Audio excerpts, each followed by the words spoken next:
Good afternoon all of you. आ जाएं जल्दी से सभी लोग।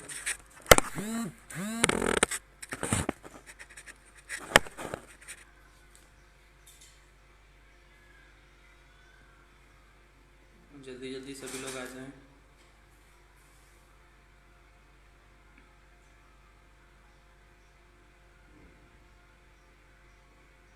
जय हिंद मैम। जय हिंद यशवंत। जल्दी से आ जाएं सभी लोग। जय हिंद देव।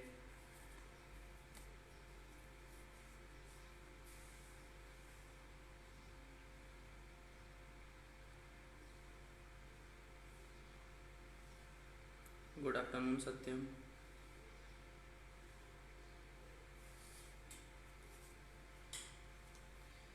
जय हिंद कीर्ति मैम।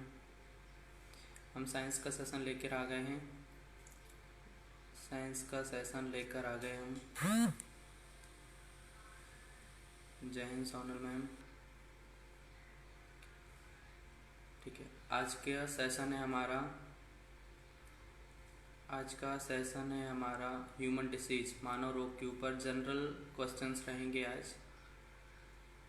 आवाज़ बहुत स्लो आ रही है आपकी। हाँ सदैव आप हेडफोन यूज़ करने की कोशिश करें थोड़ा, शायद आवाज़ क्लियर आ जाए आपको।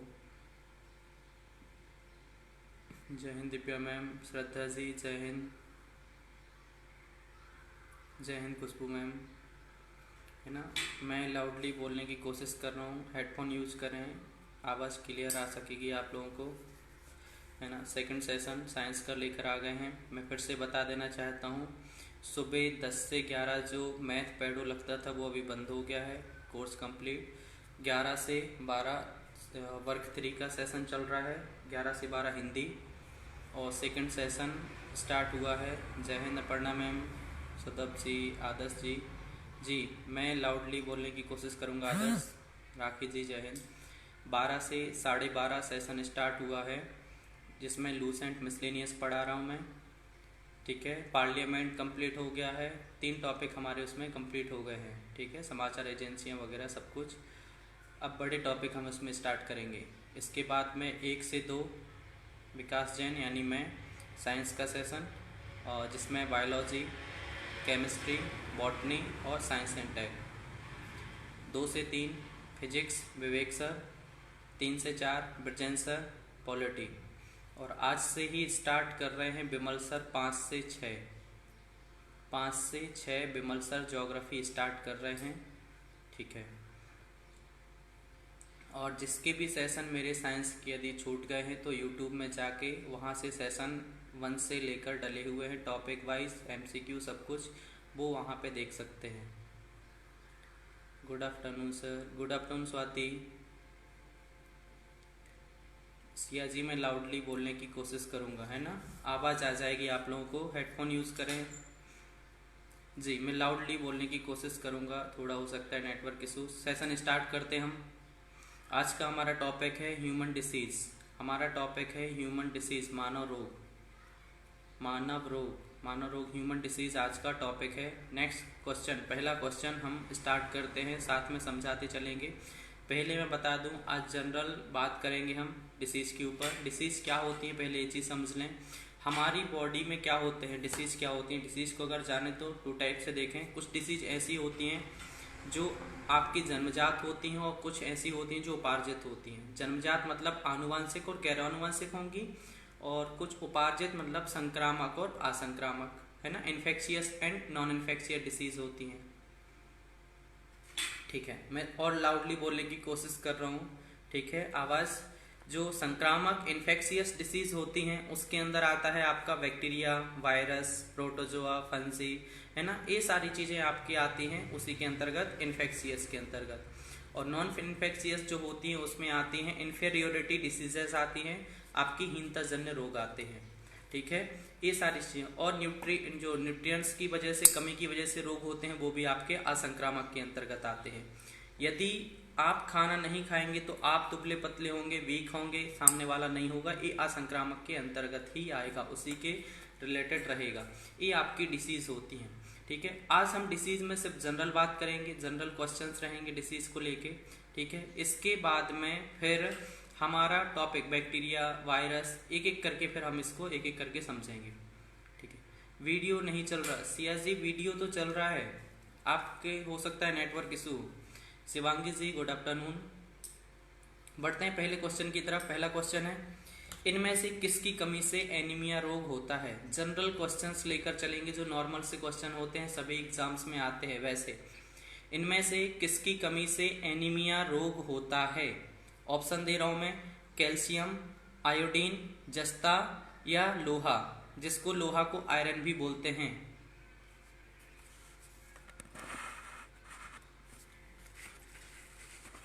शायद अब आवाज सही आ जाए।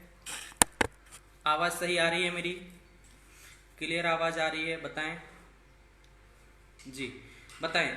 फिर से क्वेश्चन बोल रहे हो, इनमें से किसकी कमी से एनीमिया रोग होता है। इनमें से किसकी कमी से एनीमिया रोग होता है। कैल्शियम, आयोडीन, जस्ता या लोहा, जिसे आयरन भी बोलते हैं लोहे को। 4 ऑप्शन है आपके पास में। इनमें से किसकी कमी से, इनमें से किसकी कमी से एनीमिया रोग होता है। कैल्शियम, आयोडीन, जस्ता या iron. Good afternoon Mansuri ji, Reena ji good afternoon जी। आवाज मेरी क्लियर आ रही होगी जी। आयरन, एफी iron, very good. Sonam ji, Divya ji D, Sonal ma'am D answer, Dev D, Aparna ji ने बोला है iron, Shivangi ji iron, Sonam ji iron, Shivam D मतलब आयरन, सत्यम जी बोल रहे हैं डी, स्नेहलता जी डी, सत्यम जी ने बोला है आयरन, विवेक डी, अपर्णा, एस्टर वॉइस क्लियर है जी, thank you. Khushboo ji, Sonam ji, Sonam, Anju ma'am iron बोल रही हैं जी। आंसर रिलीज कर देता हूं मैं, आराधना जी करेक्ट हैं, आप सभी का आंसर सही है। मैं इसको और गहराई में बता देता हूं। रूपलाल जी, शशि जी, विनीता जी जी, आप लोगों के सभी लोगों के आंसर सही है। आंसर है आयरन। देखो याद रखें क्या होता है कि आपकी बॉडी में, सत्येंद्र जी सर क्या बोलना चाहते हैं, लेट क्लास चल रही है समझ नहीं रहा मैं, ठीक है। मैं बता देना चाहता हूं कि जो आयरन होता है, यदि आप लोहा आयरन लेते हैं, सर नेट स्लो था इसलिए आंसर सेंड नहीं हो रहे थे, ठीक है कोई बात नहीं, होता है नेटवर्क इशू होता है। अगर आप लोहा आयरन लेते हैं जिसकी वजह से आपके ब्लड में हीमोग्लोबिन जो होता है वो हीमोग्लोबिन बनता है, आपकी ब्लड में होता है हीमोग्लोबिन। हम ब्लड का टॉपिक कर चुके हैं, ब्लड सर्कुलेटरी सिस्टम सारा कुछ। अगर आप आयरन लेते हैं तो उससे हमारा हीमोग्लोबिन बहुत अच्छा होता है, जिसकी वजह से हीमोग्लोबिन अच्छा रहेगा तो ब्लड मतलब आरबीसी आपका ब्लड अच्छा रहेगा, जिससे एनीमिया आपको नहीं होगा। और हीमोग्लोबिन अच्छा रहेगा तो आपका जो ऑक्सीजन संवहन होता है, ठीक है, वो भी आपका अच्छा होता रहेगा। तो आंसर है आपका आयरन, लोहा, हिंदी में क्या है लोहा। एनीमिया इसकी कमी से होता है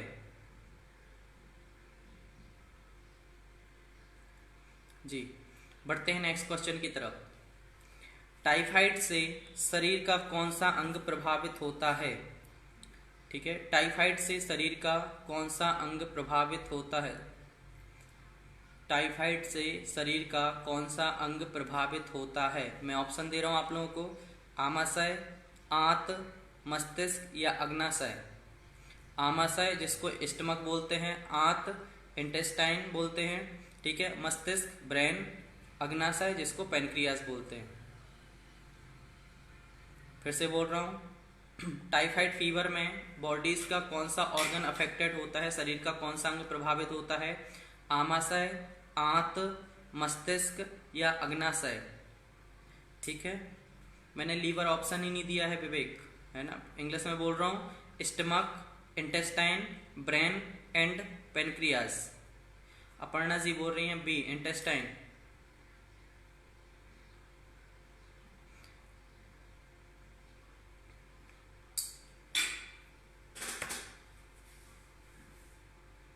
Snehlata ji D, pancreas. Divya ma'am B, अग्नास मतलब इंटेस्टाइन, आंत। मैं क्लियर कर देना चाहता हूँ, जो आपका टाइफाइड फीवर होता है, टाइफाइड फीवर होता है आपका बैक्टीरिया की वजह से। आंसर है आपका बी, इंटेस्टाइन। आंसर आएगा बी, इंटेस्टाइन। आंसर आएगा बी, इंटेस्टाइन। आंत आएगा, आंत, है ना। क्लियर कर देना चाहता हूँ, जो टाइफाइड फीवर होता है, टाइफाइड फीवर बैक्टीरिया की वजह से होता है। साल्मोनेला टाइफी इसमें वर्क करता है। जी विनीता जी, दिव्या मैम सही है, यशवंत जी, कोकिल जी, सोनम जी, देव। देव सी आंसर नहीं है, बी है, सी आंसर नहीं है। बैक्टीरिया की वजह से टाइफाइड फीवर होता है। जब बैक्टीरिया याद कराऊंगा तो इसको रिलेट कर दूंगा। बैक्टीरिया की वजह से आपको फीवर होता है, कौन सा? बैक्टीरिया की वजह से फीवर होता है आपका टाइफाइड फीवर। इसमें वर्क करता है साल्मोनेला टाइफी। जो साल्मोनेला टाइफी होता है वो छोटी आंत के जरिए ही आपकी बॉडी में अंदर इंटर करता है, इसीलिए इसमें प्रभावित अंग होता है आंत, इंटेस्टाइन बोलते हैं जिसे। जी, तो क्वेश्चन का आपका आंसर रहेगा आंत, इंटेस्टाइन। आंसर रहेगा आंत, इंटेस्टाइन। आप लोग क्लियर कर लें। जी, बढ़ते हैं नेक्स्ट क्वेश्चन की तरफ। जी, करेक्ट है देव। बढ़ते हैं नेक्स्ट क्वेश्चन की तरफ। विडाल टेस्ट का उपयोग किस संभावना की जांच के लिए किया जाता है? एक विडाल टेस्ट होता है। विडाल टेस्ट का उपयोग किस संभावना की जांच के लिए किया जाता है? कौन सा रोग होता है उसकी पहचान के लिए हम विडाल टेस्ट करते हैं? ऑप्शन दे रहा हूं, हैजा, मलेरिया, टाइफाइड या टीबी। टाइफाइड या टीबी, बताएं। विडाल टेस्ट कौन सी रोग की पहचान के लिए करते हैं? श्रद्धा जी आप आंसर दीजिए, आपके आंसर आ रहे हैं। विडाल टेस्ट का उपयोग किस रोग की संभावना के लिए करते हैं? कौन से रोग की जांच के लिए किया जाता है विडाल टेस्ट? ऑप्शन दे रहा हूं मैं, हैजा जिसको कॉलेरा बोलते हैं, मलेरिया, टाइफाइड या टीबी। C, typhoid. विवेक ने बोला है typhoid. C answer, Widal. Snehlata ji ने बोला है सी, विडाल। विडाल टेस्ट का उपयोग करते हैं टाइफाइड के लिए। देव बोल रहे हैं स्नेहलता जी, विवेक जी, बाकी लोग आंसर दें। यशवंत सर, राखी जी, एड्स। राखी मैम एड्स के लिए एलिसा टेस्ट करते हैं, ना कि विडाल। सौरभ जी सी, सोनल मैम सी, शशि कुरवेती जी सी, दिव्या मैम, शिवांगी जी सी। ठीक है, 90% लोग, आप लोग सभी करेक्ट हैं। शिवांगी जी, यशवंत, शशि, अपर्णा जी, बिल्कुल सही। टाइफाइड की जांच के लिए कौन सा टेस्ट किया जाता है? विडाल टेस्ट किया जाता है। जो विडाल टेस्ट होता है, विडाल टेस्ट का उपयोग किसके लिए करते हैं? टाइफाइड की जांच के लिए करते हैं। एड्स के लिए क्लियर कर दूं, एड्स के लिए होता है ELISA test. ELISA test, enzyme link immunosorbent assay, ELISA test होता है। और अभी न्यू तकनीक आ गई है एड्स में, ओरासोर। एक नई तकनीक आ गई है, न्यू टेक्नोलॉजी आ गई है, उसमें न्यू टेक्निक ओरासोर। जी, बढ़ते हैं नेक्स्ट क्वेश्चन की तरफ। सभी लोगों के आंसर सही हैं अधिकतर। नेक्स्ट क्वेश्चन की तरफ चलते हैं। इनमें से किसकी कमी से व्यक्ति को घेंघा नामक रोग हो जाता है? इनमें से किसकी कमी से व्यक्ति को घेंघा नामक रोग हो जाता है? ऑप्शन दे रहा हूं, विटामिन, वसा, आयोडीन या प्रोटीन। इनमें से किसकी कमी से व्यक्ति को घेंघा नामक रोग हो जाता है? कुछ लोगों के आंसर लेट आते हैं, मुझे मिल जा रहे हैं, लेकिन आंसर मुझे मिल जाते हैं आंसर, मैं उसका रिप्लाई कर दिया करूंगा बाद में। बताएं, इनमें से किसकी कमी से व्यक्ति को घेंघा नामक रोग हो जाता है? विटामिन, वसा, आयोडीन या प्रोटीन। पहला है विटामिन, सेकंड है वसा, तीसरा है आयोडीन, चौथा है प्रोटीन।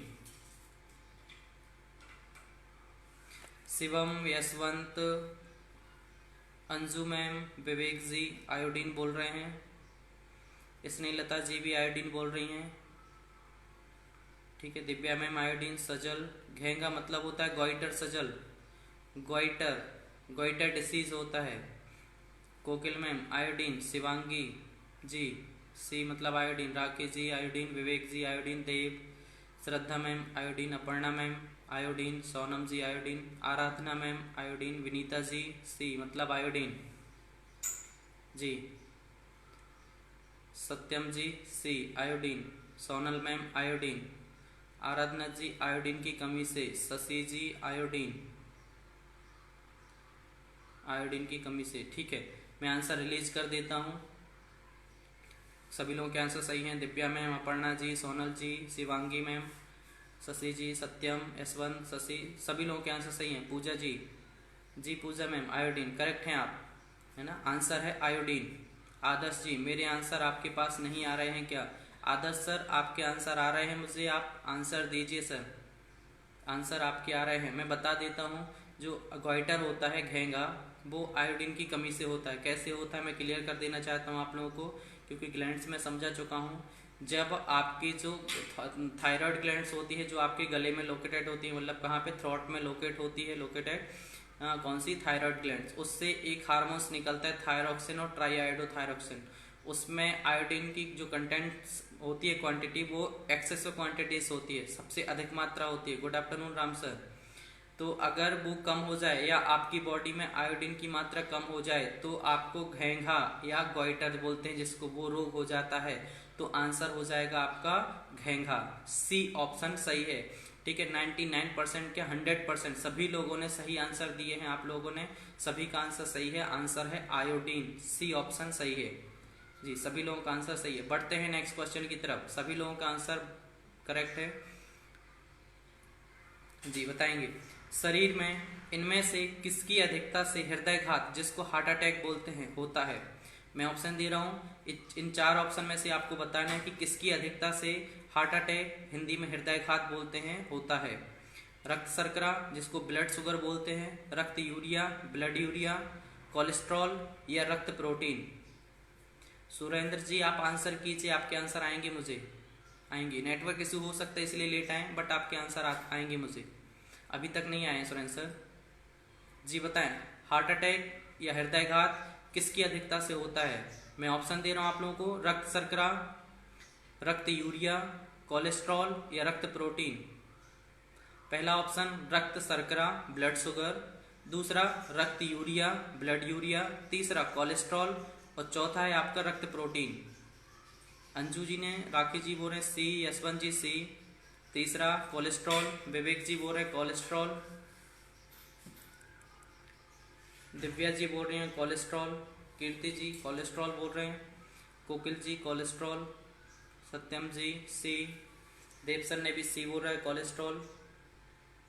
बाकी लोग भी आंसर दें, सभी लोग। रीना जी जी सी मतलब कोलेस्ट्रॉल, स्वाति मैम कोलेस्ट्रॉल। बाकी सभी लोग आंसर दें। Shivangi ma'am, Shubham sir, Shraddha ji, Saurabh ji, Saurabh Vishwakarma sir, सजल सी ऑप्शन, आराधना जी सी, दीपक जी सी,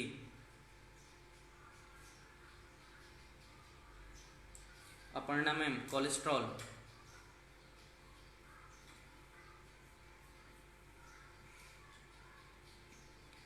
मैं आंसर रिलीज कर देता हूं। आप लोगों के सभी लोगों के आंसर सही हैं।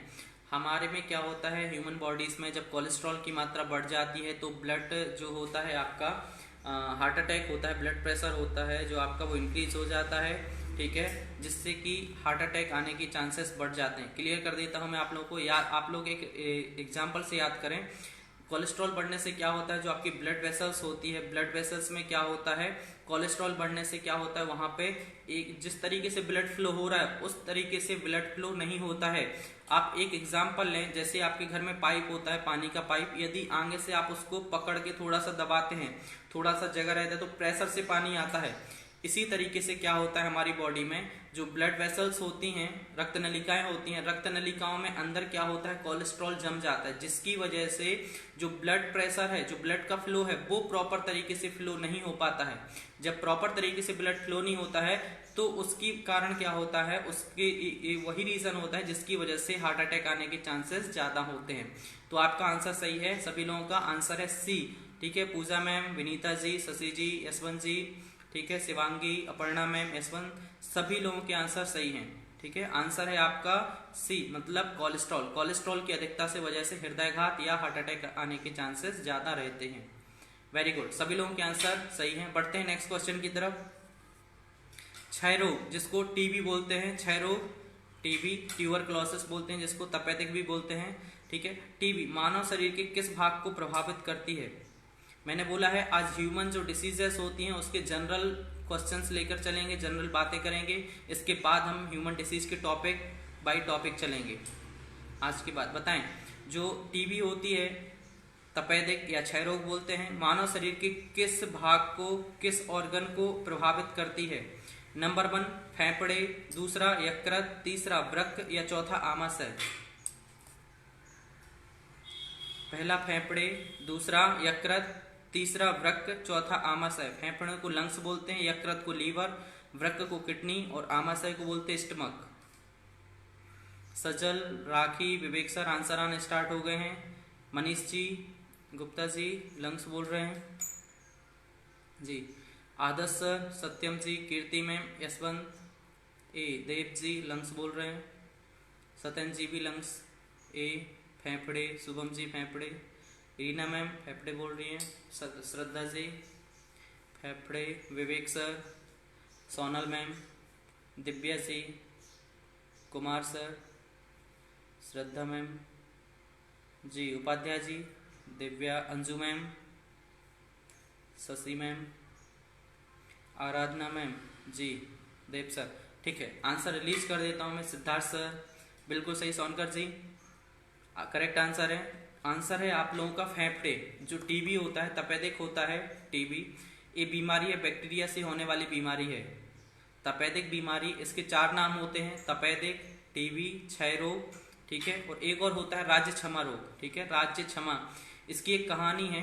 पहले क्या होता था, 10वां मंडल आप लोग याद रखें, पुरुष सूक्त है, उसमें इसका वर्णन है।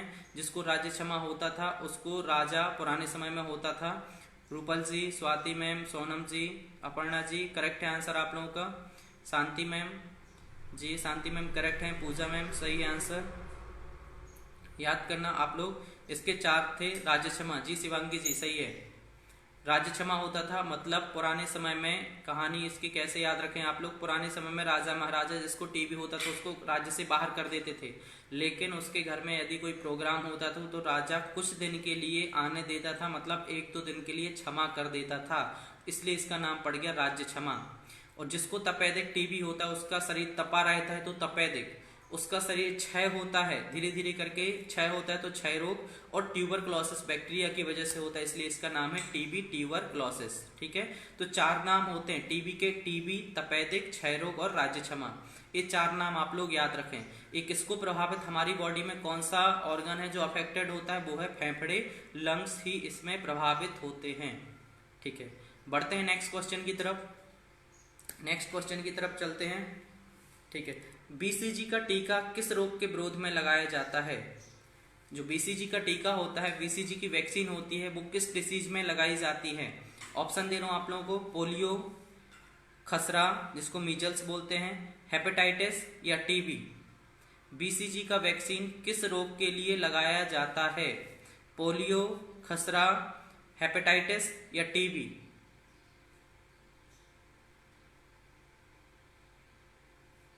बीसीजी का टीका किस रोग के लिए लगाया जाता है? बीसीजी का टीका किस रोग के लिए लगाया जाता है? पोलियो, खसरा, हेपेटाइटिस या टीबी?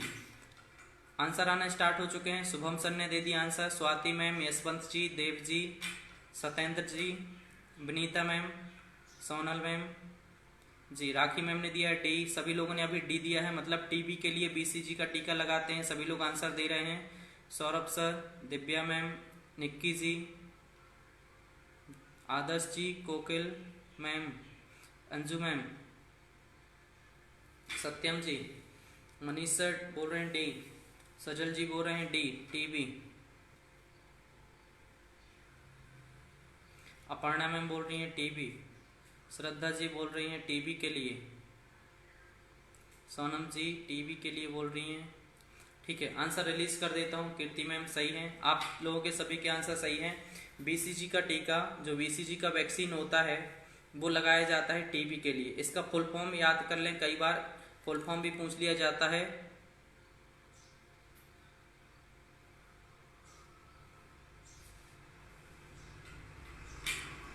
बीसीजी का आप लोग याद कर लें, बीसीजी के बारे में। बीसीजी का फुल फॉर्म होता है बैसिलस कालमेटे ग्योरेन, बैसिलस कालमेटे ग्योरेन, ठीक है, इसका फुल फॉर्म होता है। इसकी खोज की थी कालमेट ने, है ना, कालमेट ने इसकी खोज की थी बीसीजी की। और बीसीजी का टीका जो होता है वो किस लिए लगाते हैं आपको, वैक्सीन टीबी के लिए लगाते हैं, टीबी के लिए इसका वैक्सीन लगाया जाता है, ठीक है। बढ़ते हैं नेक्स्ट क्वेश्चन की तरफ। अधिकतर लोगों के आंसर सही हैं, आपका आंसर है टीबी, है ना, ट्यूबरक्लोसिस। बढ़ते हैं नेक्स्ट क्वेश्चन की तरफ। एपिडर्मिक रोग किससे संबंधित है, एपिडर्मिक रोग किस रोग से किससे संबंधित है? ऑप्शन दे रहा हूं, कान, गला, नाक या त्वचा। एपिडर्मिक रोग किससे संबंधित है? एपिडर्मिक डिसीज किससे रिलेटेड है? कान, गला, नाक या त्वचा। कान, गला, नाक या त्वचा। कान, गला, नाक या त्वचा। 4, यशवंत जी ने बोला 4 स्किन से रिलेटेड है एपिडर्मिक।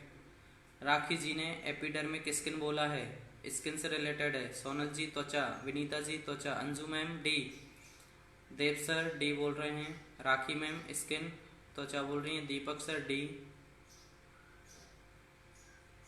सत्यन जी बोल रहे हैं डी त्वचा से रिलेटेड, नौसाद जी बोल रहे हैं डी, मनीष जी बोल रहे हैं डी, स्वाति जी बोल रही हैं स्किन, ठीक है। मैं आंसर रिलीज कर देता हूं। आंसर सही है आप लोगों का, आंसर है आपका त्वचा। याद रखें आप लोग एपिडर्मिक के बारे में। डर्मिक मतलब डर्मिस, डर्मिस ये त्वचा से रिलेटेड है। विवेक जी, कुमार जी, अपर्णा मैम सही है आपका आंसर, शिवांगी मैम सही है। जो एपिडर्मिक होता है राम सर करेक्ट हैं, देव सर, ठीक है। डर्मिक मतलब डर्मिस, और डर्मिस मतलब एपिडर्मिस, डर्मिस ये त्वचा से संबंधित है। जहां भी डर्मिक वाली बात याद आ जाए या डर्मा, आपको त्वचा से अगर कोई बीमारी होती है तो हम किसके पास जाते हैं? डर्मा डॉक्टर्स के पास जाते हैं, ठीक है। तो ये किससे संबंधित है? त्वचा से रिलेटेड है। Very good. Aradhana ji, Sonam ji, Pooja ma'am correct है आपका आंसर, सही है आंसर आप सभी का। बढ़ते हैं नेक्स्ट क्वेश्चन की तरफ, कैंसर जी, विवेक सर स्किन लेयर पूछ रहे हैं। सबसे ऊपर की लेयर बोलते हैं एपिडर्मिस, फिर होती है डर्मिस, उसके बाद होती है सबक्यूटेनियस, ये लेयर होती है स्किन की। विवेक, नेक्स्ट क्वेश्चन की तरफ चलते हैं।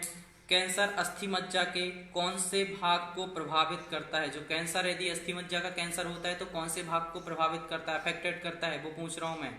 क्वेश्चन है कैंसर अस्थि मज्जा के किस भाग को प्रभावित करता है? ऑप्शन दे रहा हूं मैं, ग्लूकोमिया, ट्यूकोमिया, ल्यूकेमिया या फ्यूकोमिया। फिर से ऑप्शन दे रहा हूं मैं, क्वेश्चन सुने फिर से। कैंसर अस्थि मज्जा जिसको बोन मैरो बोलते हैं, ठीक है, फीमर हड्डी में होती है, थाइस में। ऑप्शन दे रहा हूं मैं, क्वेश्चन कैंसर अस्थि मज्जा के किस भाग को प्रभावित करती है? ठीक है, पहला ऑप्शन है ग्लूकोमिया, दूसरा ट्यूकोमिया, तीसरा है ल्यूकेमिया या चौथा है फ्यूकोमिया। यशवंत जी ने आंसर दिया है ल्यूकेमिया, विवेक जी ने सी, राखी जी ने सी, अपर्णा मैम ने दिया है तीसरा ल्यूकेमिया, देव जी ने सी मतलब तीसरा ल्यूकेमिया बोला है। सोनल मैम, आदर्श सर जी, आदर्श मैं उसको डिटेल बताता हूँ अभी, है ना, पूरा डिटेल समझाता हूँ क्यों कैसा क्या। विवेक जी ल्यूकेमिया, कोई बात नहीं, अगर याद नहीं है तो मैं पूरा बताऊंगा। अस्थि मज्जा जी, अस्थि मज्जा बोन मैरो, सजल अस्थि मज्जा को बोन मैरो बोलते हैं, फीमर्स बोन में होता है, थाइस में होती है। शशि मैम, अंजू जी, जी सजल, दिव्या जी, स्वाति जी, शिवांगी मैम ल्यूकेमिया बोल रही हैं।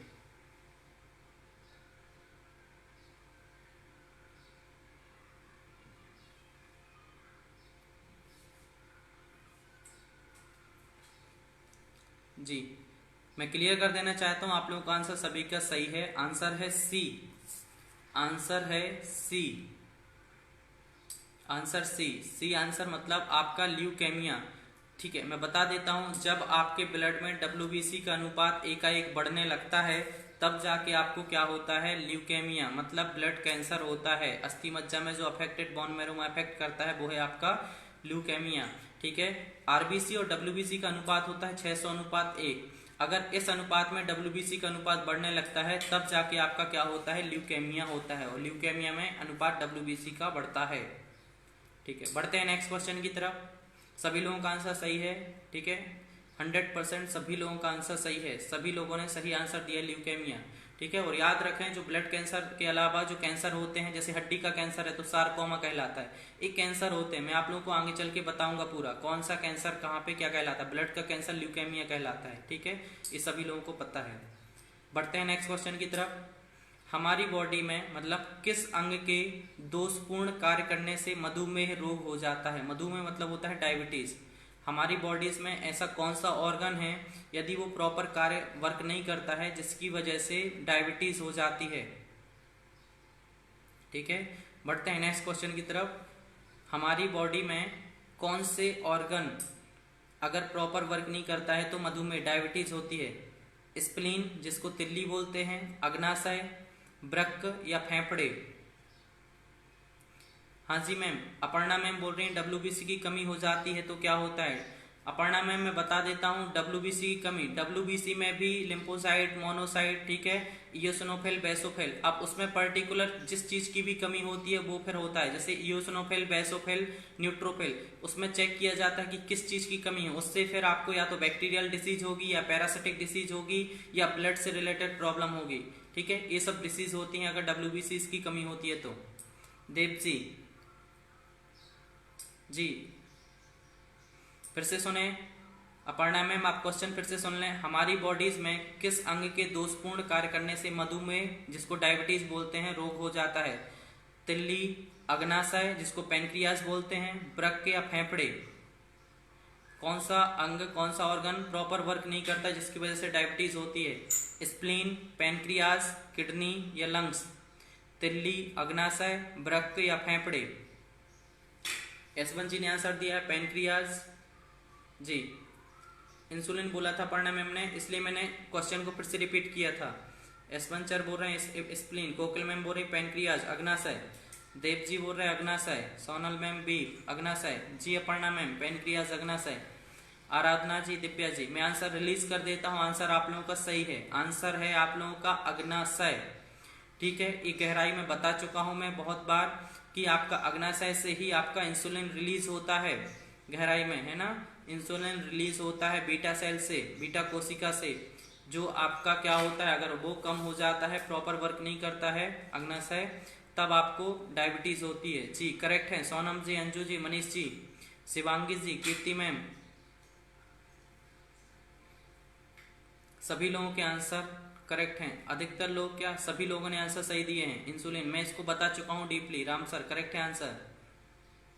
आंसर अधिकतर करके आप लोग आंसर दें, अगर नहीं बनता तो उसका मैं डिटेल भी बताते जा रहा हूं क्वेश्चन के साथ में। बढ़ते हैं नेक्स्ट क्वेश्चन की तरफ, most important question. SARS, SARS बोलते हैं जिसे, सार्स का फुल फॉर्म क्या है, पूर्ण रूप क्या है। SARS, SARS. मैं बोल रहा हूं option, sensitive acute respiratory syndrome, severe acute respiratory syndrome, secretive respiratory syndrome, या लास्ट में है सार्स एक प्रकार का पक्षी है। ठीक है, मैं फिर से दे रहा हूं आपको क्वेश्चन, बोल रहा हूं सार्स का फुल फॉर्म क्या है, सार्स का पूर्ण रूप क्या है। पहला option sensitive acute respiratory syndrome, दूसरा है सीवियर एक्यूट रेस्पिरेटरी सिंड्रोम, चौथा है सिक्रेटिव एक्यूट रेस्पिरेटरी सिंड्रोम, या चौथा सार्स एक प्रकार का पक्षी है। SARS, सार्स, सार्स का पूछा है। दिव्या जी ने आंसर दिया है बी, मतलब सीवियर एक्यूट रेस्पिरेटरी सिंड्रोम।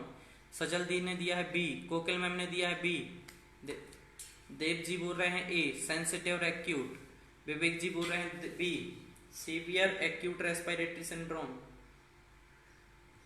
यह भी एक प्रकार की फ्लू की बीमारी है जो बहुत पहले आई थी, SARS.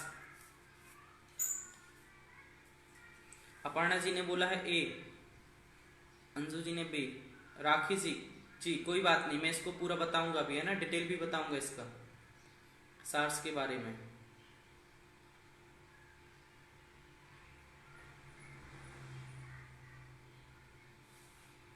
Severe acute respiratory syndrome, Siddharth sir बोल रहे हैं। देव जी, जी कोई बात नहीं देव सर, मैं भी बताता हूँ। सोनम जी ने बोला है B, severe acute respiratory syndrome.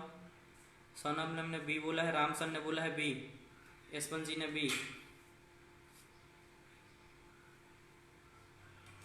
Option B Sonam ma'am, Ram sir B.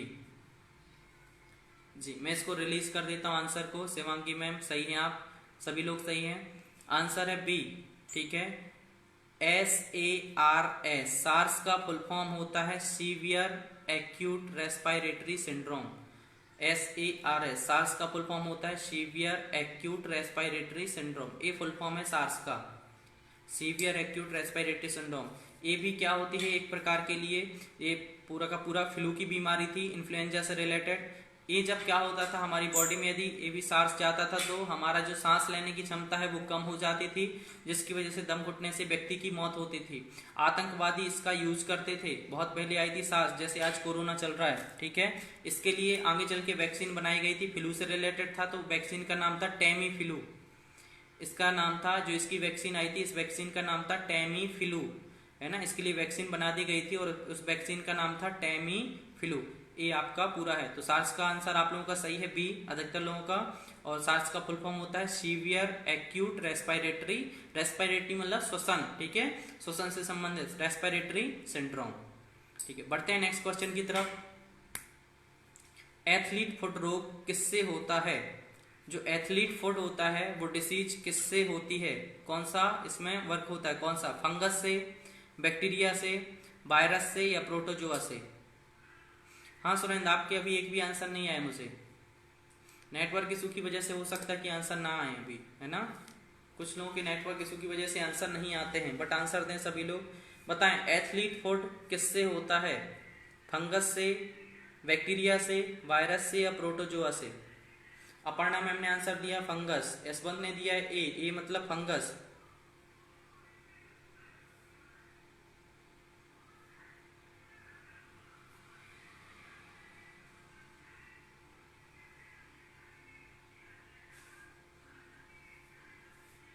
सजल जी ने फंगस, श्रद्धा जी ने फंगस, यशवंत जी ने फंगस, देव ने फंगस बोल रहे हैं, दिव्या मैम फंगस बोल रही हैं, अंजू मैम फंगस बोल रही हैं, राखी मैम फंगस, सोनल मैम ए फंगस बोल रही हैं, देव सर ए, कीर्ति मैम ए, सोनम जी फंगस बोल रहे हैं, कोकिल मैम फंगस, विवेक जी ए बोल रहे हैं,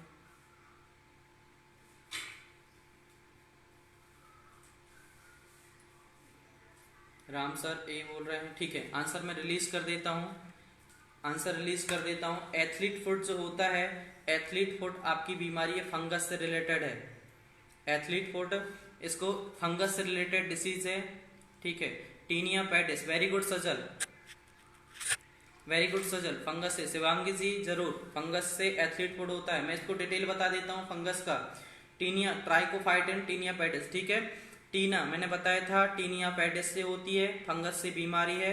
याद रखें ये एथलेटिक्स से बीमारी आई है। जो एथलेटिक्स होते हैं, ये जो पैर होते हैं, पैर के नाखूनों के बीच में, दो उंगलियों के बीच में जो दो उंगलियां होती हैं पैरों की, उनके बीच में क्या होता है, आपका एथलीट फुट बीमारी होती है, मतलब क्रैक और ईचिंग होती है, बहुत खुजली होती है, क्रैकिंग भी आ जाती है, जिसकी वजह से आपके लिए इसको जांच के लिए एक ही सॉल्यूशन यूज करते हैं, KOH पोटेशियम हाइड्रोक्साइड, ठीक है, इसके लिए यूज करते हैं। तो आपके लिए एथलीट फुट बीमारी है, आपका ऑप्शन सही है ए मतलब फंगस, फंगस से होने वाली बीमारी है एथलीट फुट, ठीक है, फंगस। वेरी गुड देव, वेरी गुड, फंगस, फंगस से रिलेटेड सभी लोगों का आंसर सही है। बढ़ते हैं नेक्स्ट क्वेश्चन की तरफ। नेक्स्ट क्वेश्चन है आपका, मानव नेत्र के दूरदृष्टि दोष को इनमें से क्या कहते हैं? मानव नेत्र के दूरदृष्टि दोष को इनमें से क्या कहते हैं? मानव नेत्र के दूरदृष्टि दोष को इनमें से क्या कहते हैं? मानव नेत्र के दूरदृष्टि दोष को इनमें से क्या कहते हैं? ऑप्शन दे रहा हूं, मायोपिया, दूसरा हाइपरमेट्रोपिया, तीसरा रतौंधी या चौथा मोतियाबिंद। सुरेंद्र, जो आपकी पैर होते हैं, पैर की 2 उंगलियां होती हैं, उसमें ईचिंग और क्रैकिंग आ जाती है, स्किन में नहीं आती। हाँ, स्किन में ही होता है, बट स्किन कौन सी? पैर के नाखूनों के बीच में, ना कि अदर्स स्किन में। ठीक है, नेक्स्ट क्वेश्चन को फिर से सुने। मानव नेत्र के दूरदृष्टि दोष को इनमें से क्या कहते हैं? मानव नेत्र में जो दूरदृष्टि दोष होता है उनमें से क्या कहते हैं? मायोपिया, हाइपरमेट्रोपिया, रतौंधी या मोतियाबिंद? मायोपिया, हाइपरमेट्रोमिया, रतौंधी या मोतियाबिंद? कुछ लोग ए बोल रहे हैं, कुछ लोग सी, कुछ लोग डी। ठीक है, मैं इसको क्लियरली बताना चाहता हूं, इसका आंसर आएगा बी। ठीक है, दूरदृष्टि दोष। मैं पूछ रहा हूं दूरदृष्टि दोष को क्या बोलते हैं? दूरदृष्टि को दोष को बोलते हैं hypermetropia. Very good Aparna ma'am, very good Divya ma'am. Hypermetropia, hypermetropia. और क्लियर कर देता हूं, जो मायोपिया है पहला ऑप्शन, वो निकट दृष्टि दोष होता है। ठीक है, याद रखें दूरदृष्टि दोष में क्या होता है? दूर की वस्तु तो साफ दिखाई देती है, लेकिन निकट की वस्तु साफ नहीं दिखाई देती, वो होता है दूरदृष्टि दोष। निकट दृष्टि दोष को मायोपिया बोलते हैं, दूरदृष्टि दोष को हाइपरमेट्रोपिया बोलते हैं। तो आंसर आ जाएगा आपका बी, हाइपरमेट्रोपिया, जिसको दूरदृष्टि दोष को हाइपरमेट्रोपिया बोलते हैं। याद रखें हाइपरमेट्रोपिया। वेरी गुड विवेक। हाइपरमेट्रोपिया में आपका उत्तल लेंस यूज करते हैं, और निकट दृष्टि दोष में अवतल कॉनकेव लेंस यूज करते हैं, अवतल लेंस यूज करते हैं, concave. Very good Radha ma'am, Ram sir, Dev ji, Vivek sir, Yashwant, Aparna ma'am very good, Shivangi ji very good, Divya ma'am, सभी लोगों के आंसर सही हैं। ठीक है, अधिकतर आंसर सही दिए। आप लोगों ने थोड़ा कंफ्यूज थे, तो याद रखना ये क्वेश्चन आते हैं। दूरदृष्टि दोष जो होता है उसको अपन हाइपरमेट्रोपिया बोलते हैं। दूरदृष्टि दोष, दूर की चीज साफ दिखाई देना। ठीक है, जिस इसका जस्ट अपोजिट होता है दूरदृष्टि दोष है, मतलब दूर का साफ, निकट का साफ दिखाई नहीं देता, उत्तल लेंस यूज करते हैं। ठीक है, और इसका जस्ट निकट दृष्टि दोष जिसको मायोपिया बोलते हैं। ठीक है, इसमें क्या होता है? कौन सा लेंस यूज करते हैं? कॉनकेव, मतलब अवतल लेंस यूज करते हैं। ये आप लोग क्लियर करें, बहुत अच्छे से मैंने इसको क्लियर कर दिया है। बढ़ते हैं नेक्स्ट क्वेश्चन की तरफ। अधिकतर लोगों के आंसर करेक्ट हैं। नेक्स्ट क्वेश्चन की तरफ चलते हैं। इनमें से किस रोग का संबंध गंभीर रूप से सोच एवं याददाश्त के खोने से है? इनमें से किस रोग का संबंध गंभीर रूप से सोच एवं याददाश्त के खोने से है? ठीक है, मैं जो रोग बोल रहा हूं 4 ऑप्शन है, उसका संबंध, जी सोनम जी सही है, उसका संबंध गहरी सोच, व्यक्ति सोच में डूबा रहता है, उसकी याददाश्त भी कम हो जाती है। ऐसा कौन सा रोग है? ऑप्शन दे रहा हूं मैं। नंबर 1 सार्स, दूसरा अल्जाइमर, तीसरा अल्प रक्तता जिसको एनीमिया बोलते हैं, और चौथा है आपका रीनल फेल्यूर, मतलब आपका वृक्कपात। बताएं ऐसा कौन सा है, इनमें से कौन सा रोग है जिसमें याददाश्त कम और गहरी सोच में व्यक्ति डूबा रहता है? पहला है आपका सार्स, दूसरा है अल्जाइमर, तीसरा है एनीमिया, और चौथा है वृक्कपात, kidney failure. B, Yashwant ji B बोल रहे हैं, अपर्णा जी अल्जाइमर, देव जी अल्जाइमर बोल रहे हैं, B option. Dev ji B बोल रहे हैं, जी अपर्णा मैम, यशवंत जी, बाकी लोग के आंसर नहीं आ रहे अभी तक। ठीक है, आंसर दें। मैं फिर से बताना चाहता हूं, जिसके भी सेशन छूट गए हैं वो YouTube में देख सकते हैं, YouTube में डल गए हैं, YouTube में जाके आप लोग सेशन देख सकते हैं। ठीक है, सेशन 1 से लेके पूरे सेशन डलते जा रहे हैं, उसमें आप लोग नोट्स बना सकते हैं, देख सकते हैं, रिवीजन कर सकते हैं। कुछ स्टूडेंट्स बोल रहे थे कि सर हमारे पुराने लेक्चर छूट गए हैं, तो उन लोगों के लिए वहाँ पे देख सकते हैं। साथ में आप लोग एप्लीकेशन भी यूज करें गौतम IAS एकेडमी की, उसमें सारी चीज़ें डली हुई हैं। जी दिव्या मैम, राखी जी, शुभम जी, शिवांगी जी करेक्ट हैं। सत्यन जी गौतम IAS एकेडमी, यूट्यूब में आपको गौतम IAS एकेडमी सर्च करना है। यूट्यूब में आपको Gautam IAS academy, Gautam IAS academy Jabalpur search करना है, जिसमें आपको सारे वीडियोस मिल जाएंगे।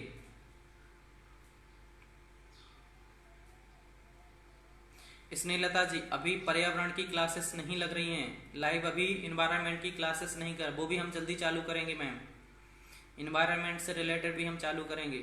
सजल जी एप्लीकेशन वर्क ही नहीं करता। सजल वर्क करता है एप्लीकेशन, हो सकता है नेटवर्क इशू आपके मोबाइल में कुछ। सोनम जी आंसर सही है अल्जाइमर। मैं आंसर रिलीज कर देता हूँ, आंसर है आपका अल्जाइमर। देखें इसको समझ लें, बहुत ही इंटरेस्टिंग।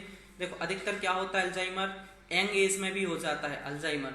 अल्जाइमर को समझ लें, हमारा जो ब्रेन होता है, हमारे ब्रेन में एक पार्ट होता है जिसको बोलते हैं सबस्टेंशियल नाइग्रा। हमारे ब्रेन में एक पार्ट होता है, उस ब्रेन का पार्ट का क्या नाम है, सबस्टेंशियल नाइग्रा। जिसमें क्या होता है याद करें, अगर ये पूरा तराजू की तरह होता है, अगर सबस्टेंशियल नाइग्रा में क्या होता है, उसमें क्या होता है, अगर उसमें नीचे डोपामीन का लेवल अगर नीचे हो गया तो क्या होता है आपका पार्किंसन डिसीज हो जाती है, और अगर डोपामीन का लेवल ऊपर चला गया तो अल्जाइमर डिसीज हो जाती है। अल्जाइमर डिसीज ऐसी डिसीज होती है, ब्रेन से संबंधित है, मस्तिष्क से संबंधित।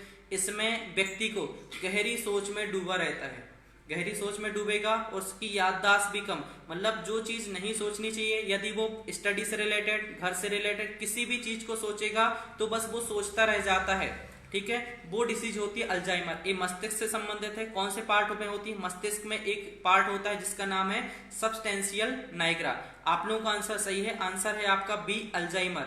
इसमें क्या होता है, व्यक्ति याददाश्त इसकी कम होती जाती है और गहरी सोच में डूबा रहता है। आप लोगों का करेक्ट है, आंसर है आप लोगों का बी। बढ़ते हैं नेक्स्ट क्वेश्चन की तरफ।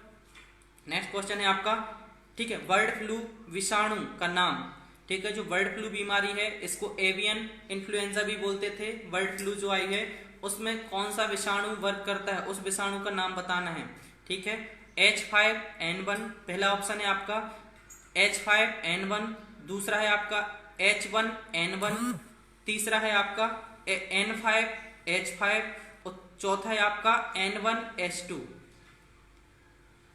विषाणु का नाम बताना है, वायरस का नाम बताना है। जो बर्ड फ्लू में वायरस काम करता है, कौन सी वायरस से बर्ड फ्लू नामक बीमारी होती है, इसको बर्ड फ्लू को एवियन इन्फ्लुएंजा भी बोलते हैं, एवियन इन्फ्लुएंजा भी बोलते हैं, ठीक है, एवियन इन्फ्लुएंजा भी बोलते हैं। सोनल जी ने आंसर दिया है ए मतलब H5N1। मैं इसको ट्रिक बताऊंगा, आप लोग कभी नहीं भूलेंगे, फिर आंसर दें। इसके बाद में एक ट्रिक बताऊंगा कि बर्ड फ्लू में कौन सा वायरस काम करता है, उसके बाद आप नहीं भूलेंगे।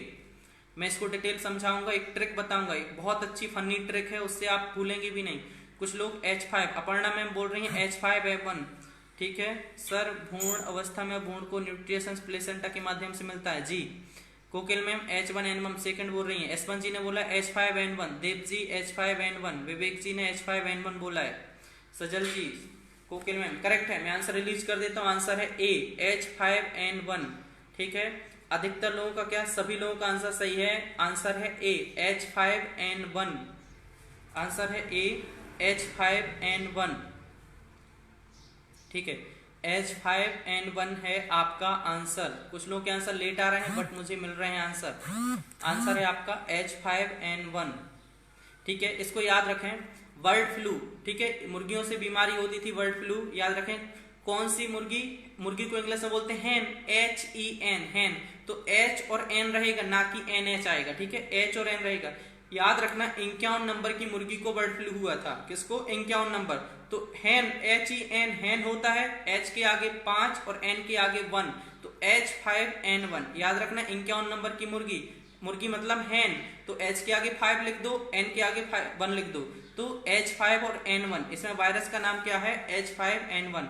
हमेशा आप लोगों को याद रहेगा कि बर्ड फ्लू क्या है आप लोगों का, कौन से उससे होता है जी। सोनम मैम करेक्ट है आंसर, 51 नंबर की हैन से होता है। मैंने याद करा दिया, ट्रिक है आप लोगों के लिए, ठीक है। तो आपको याद रहेगा कि बर्ड फ्लू कौन से वायरस से होता है, H5N1, ठीक है। HEN हैन, H के आगे 51 नंबर की मुर्गी, तो H5 और N1। इसको लिख ली भी लें, इस ऐसी चीजें आप लोग लिख लिया करें ताकि आप लोगों को याद रहें, ऐसी चीजें आप लोग लिख लिया करें ताकि आप लोगों को याद रहेंगी, चीजें आप लोग याद रहेंगी, आप लोग लिख लिया करें, ठीक है, हमेशा याद रहेंगी, ठीक है। आज का सेशन यहीं कंप्लीट होता है। नेक्स्ट कल का सेशन रहेगा हमारा 12 से 12:30। मैं लूस एंड मिसलेनियस लेके आऊंगा, जिसमें प्रथम महिला प्रथम पुरुष को याद कराऊंगा। सेकंड सेशन आपका 1 बजे से, जिसमें साइंस के, कल हमारा साइंस में ह्यूमन डिसीज में टॉपिक चलेगा। मैं सुबह से लिख दूंगा, ठीक है, या तो बैक्टीरिया या वायरस, बस पर्टिकुलर या तो बैक्टीरिया या वायरस इससे रिलेटेड हमारे टॉपिक चलेंगे। ठीक है, आज मैंने सिर्फ जनरल बात की है, कल हमारा ह्यूमन डिसीज कंप्लीट हो जाएगा। कल हमारा चारों बैक्टीरिया, वायरस, प्रोटोजोआ, फंगस चारों कंप्लीट हो जाएंगे। कल मैं याद भी करा दूंगा 1 बजे से 2 बजे के सेशन में। ठीक है, मेरे बाद रहेंगे विवेक सर, फिजिक्स की क्लास रहेगी उनकी। ठीक है, 2 से 3 फिजिक्स की क्लास रहेगी आप लोगों के सेशन में। पॉलिटी का टाइम रहेगा 3 से 4। ठीक है, और आप लोग कमेंट बॉक्स में भी देखें जो लूस एंड मिसलेनियस चालू किया है, आप लोगों को यदि याद हो रहा है तो, यदि याद हो रहा है साथ में तो आप लोग कमेंट बॉक्स में लिखें ताकि मैं उसको कंटिन्यू रखूं। ठीक है, जय हिंद क्लास। जिसके भी सेशन छूट गए हैं वो यूट्यूब में जाके गौतम IAS अकेडमी सर्च करना, उसमें आप लोग देख सकते हैं जी। सभी लोगों के लिए जय हिंद। मिलते हैं कल 12 बजे।